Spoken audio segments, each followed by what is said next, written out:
71 সালে আমার 30 লক্ষ লোক মারা গেছে, 2 লক্ষ মা বোন নির্যাতিত হয়েছে। 71 সালে আমার এটা হচ্ছে বিজয়ী জাতি কোনোদিন মৃত সোলজারদের সংখ্যা কাউন্ট করে নাকি?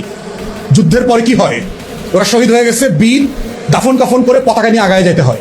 I am proud of the soldier sacrifice. বিজয়ী জাতি কোনোদিন বিজয় নিয়ে কান্নাকাটি করে, এইটা আওয়ামী লীগ ছাড়া আর কোনো জায়গায় আমরা দেখি নাই।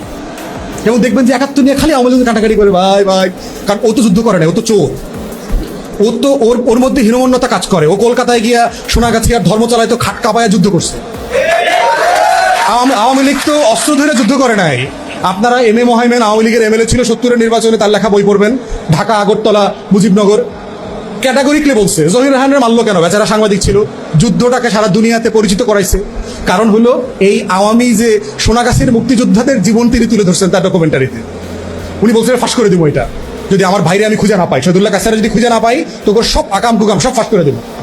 এবং 30 তারিখ প্রেস ক্লাবে সংবাদ সম্মেলন করে তার এই ডকুমেন্টারি ফাঁস করার কথা ছিল, এবং সেই দিন সকালেই তাকে গুম করা হয়েছে।